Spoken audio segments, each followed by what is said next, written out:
Weight loss recipe பார்க்கலாமா? டெய்லியுமே இட்லி தோசை சாப்பிட்டு எனக்குமே அதை செஞ்சு போர் அடிக்குது. உங்களுக்குமே அதை பார்த்து பார்த்து போர் அடிக்கும்னு நினைக்கிறேன். அதனால இன்னைக்கு நம்ம சாப்பிட்றதுக்கு கொஞ்சம் வித்தியாசமான ஒரு ரெசிபி செய்யலாம், நல்லா டேஸ்டியாக. இதை செய்யறதுக்கு ஒரு பவுலில் நான் 1 டம்ளர் பாசிப்பருப்பு எடுத்திருக்கேன். அதே டம்ளரில் 1/2 டம்ளர் நான் கருப்பு உளுந்து எடுத்திருக்கேன். நீங்கள் வெள்ளை உளுந்து வேணாலும் எடுத்துக்கலாம். இதை 2லிருந்து 3 முறை நல்லா கழுவி எடுத்துக்கணும். பாசிப்பருப்பு, வெள்ளை உளுந்து 2த்துலேயுமே நிறைய ஹெல்த் பெனிஃபிட்ஸ் இருக்குது. ப்ரோட்டீன்ஸ் இருக்குது, ஃபைபர்ஸ் இருக்குது, கால்சியம் இருக்குது. ஸோ லேடிஸ்க்கெல்லாம் பார்த்தோம்னா உளுந்துங்கிறது தினசரி நம்ம சேர்த்திட்டு வந்தோம் அப்படின்னா எலும்பெல்லாம் நல்லா ஸ்ட்ராங்காக இருக்கும். முதுகு வலி, மூட்டு வலியெல்லாம் வராமல் இருக்கும். இதை 2 மணி நேரம் ஊற வச்சாவே போதும். பாசிப்பருப்பாக இருக்கட்டும், உளுந்தாக இருக்கட்டும், சீக்கிரமாகவே ஊறக்கூடிய ஒரு பருப்பு வகை தான். 2 மணி நேரத்துக்கு அப்புறம் பார்த்தோம்னா இந்த 2 பருப்புமே நல்லா ஊறி வந்திருக்கு.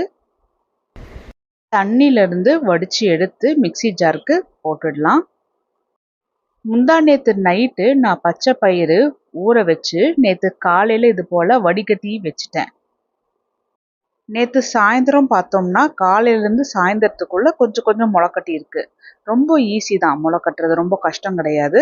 உங்களுக்கு இது ரொம்ப டீட்டெயில்டாக வேணும் அப்படின்னா என்கிட்ட கேளுங்க, நான் சொல்கிறேன். நான் இன்னைக்கு அதே டம்ளரில் 1 டம்ளர் முளைக்கட்டின பச்சை பயிர் எடுத்திருக்கேன். நீங்கள் முளைக்கட்டினது எடுக்கலினாலும் பரவாயில்லை, அது உங்களோட சாய்ஸ் தான். நான் முளைக்கட்டினதில் வந்து ப்ரோட்டீன்ஸ் இன்னும் ஜாஸ்தியாக இருக்குது.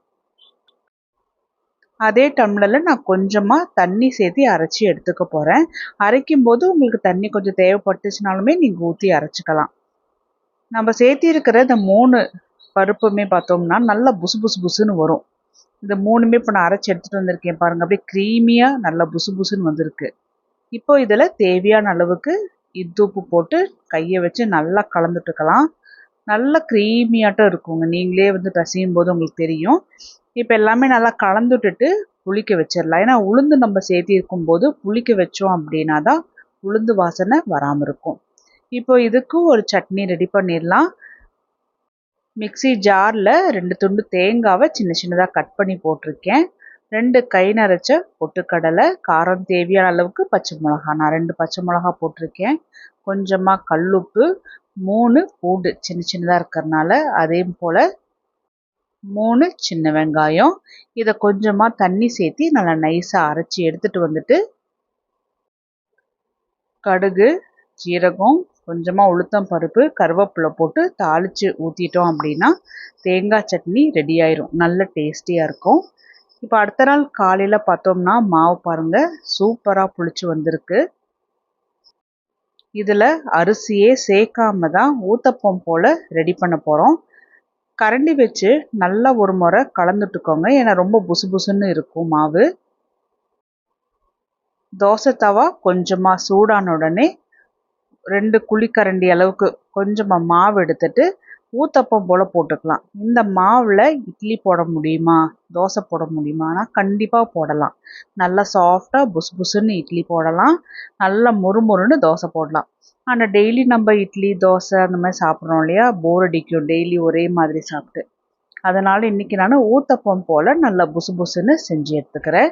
மிதமான சூட்டில் வச்சு இது போல் கொஞ்சம் மொத்தமாக தேய்ச்சிட்டு கொஞ்சமாக வெங்காயம், கேரட், சில்லி ஃப்ளேக்ஸ், மல்லி இலை போட்டுட்டு மேலே சுற்றியுமே கொஞ்சமாக தேங்காய் எண்ணெய் ஊற்றி மிதமான சூட்லேயே மூடி வச்சு வேக வச்சு எடுக்கணும். ஒரு பக்கம் நல்லா வெந்ததுக்கு அப்புறமா கரண்டி வச்சு கொஞ்சமாக இந்த கேரட் வெங்காயத்தெல்லாம் அழுத்தம் கொடுத்துட்டோம் அப்படின்னா இது மாவோட நல்லா ஒட்டிக்கும். அப்போது திருப்பி போடும்போது உதிராமல் இருக்கும். பாருங்கள், எப்போவுமே நல்லா மொறுமொறுன்னு தோசை இட்லி சாப்பிட்றோம். இன்றைக்கி இது போல் இது வித்தியாசமாக சாப்பிட்லாம். இதில் புளி பணியாரம் செய்யலாமா அப்படின்னா தாராளமாக செய்யலாம். எதுவுமே நல்லா புளிச்சதுக்கப்புறம் நம்ம செஞ்சோம் அப்படின்னா நல்லா சாஃப்டாக புசு புசுன்னு வரும். அரிசி தேவையில்லை. இது வெயிட் லாஸ் பண்ணுறவங்களா இருக்கட்டும், டயபெட்டிக்ஸ் பேஷண்ட்ஸாக இருக்கட்டும் தாராளமாக எடுத்துக்கலாம். நல்ல சூப்பராக ஹெல்தியான ஒரு வெயிட் லாஸ் ரெசிபியாகவும் இருக்கும். இதே மாவில் நான் திரும்பவும் ஊத்தப்பம் போல தான் ரெடி பண்ணி எடுத்துக்க போகிறேன். ஸோ மாவு மீதி ஆச்சுன்னா என்ன பண்ணுறது அப்படின்னு நிறைய பேர் கேள்வி கேட்குறீங்க. இந்த மாவை ஒரு நாளைக்கு ஃப்ரிட்ஜில் ஸ்டோர் பண்ணி வைக்கலாம். 2 நாளைக்கு 3 நாளைக்கெல்லாம் ஸ்டோர் பண்ணி வைக்காதீங்க. ஒரு நாளுக்கு மேலே ஸ்டோர் பண்ணி வைக்க வேண்டாம். ரொம்ப புளிச்சது போல் ஆகிடும். டெய்லி வித்தியாசமாக செஞ்சு சாப்பிடுங்க. நான் இன்னைக்கு இந்த ஊத்தப்பத்தை தேங்காய் சட்னியும் நான் சாம்பார் செஞ்சுருக்கேன் மத்தியானத்துக்கு. ஸோ அது கூட தான் நான் இது சாப்பிட போகிறேன். நல்ல டேஸ்டியாக இருக்கும். தேங்காய் சட்னியும் சாம்பாரும் சேர்த்து தொட்டு சாப்பிடும்போது ரொம்ப அட்டகாசமாக இருக்கும். இதே போல் ட்ரை பண்ணி பார்த்துட்டு எப்படி வந்துச்சுன்னு சொல்லுங்கள்.